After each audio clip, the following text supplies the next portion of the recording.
These are AI-generated questions from your website. What are the biggest misconceptions people have about happiness or finding contentment?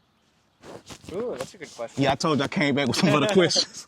I think one of the things that people often try to do is they try to outthink their negative thought patterns.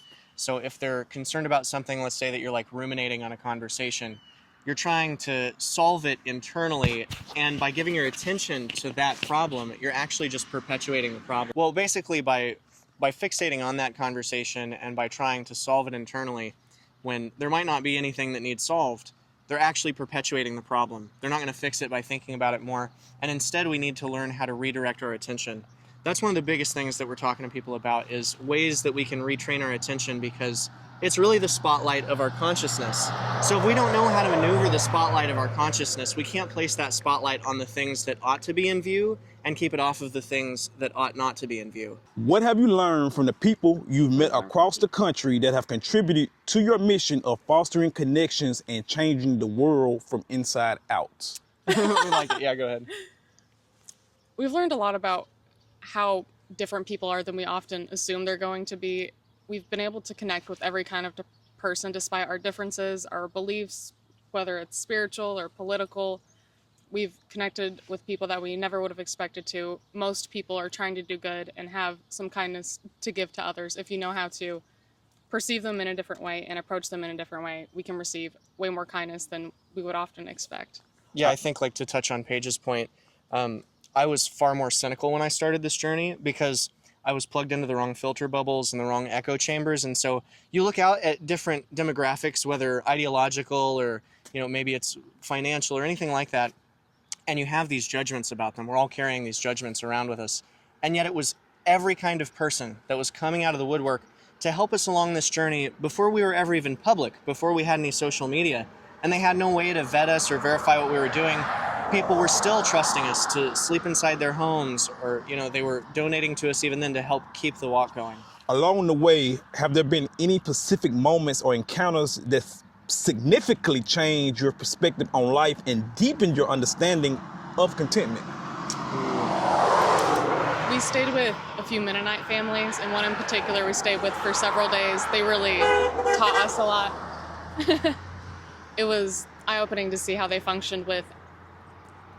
They didn't have smartphones or TVs, and they had such tight-knit communities and well-structured families. And it's amazing what... Sorry, go ahead. What state was it? Wisconsin. Wisconsin, okay. And to see the way that, how happy they were without those things, they're so much more content seeming, and their attention spans were so much larger, and they could connect with people in a different way. Like, we usually struggle to conversate in normal life. We are jumping topics, and it's usually more self-oriented about, I'm going to tell you a little bit about my day, and you're going to tell me a little bit about your day. And they would go deeper and longer, and their communities were more tight-knit. They're there to help each other. They're there to make you feel welcome, not judged. They basically set the example of what society could look like if we weren't so plugged into these things, the different kind of tempo that we could all live at, and the way that our communities could be more integrated, and we could rely on one another more and be more selfless. The Mennonites were a fantastic example. I like these. You should hit me with another one. I got you. How do you stay motivated through difficult or challenging moments on your journey, especially when facing physical or emotional obstacles? I'm motivated to keep doing the walk because we know that we're impacting lives. That is the overarching motivation. And moment to moment, you have to remember that it's all about perspective. You can choose to look at it differently. You don't have to be so focused on what you're missing out on. You can think about how it's making you stronger, how it might be a little painful or uncomfortable, but it's only sensation. You can learn to look at it in a different light. Meditation is huge.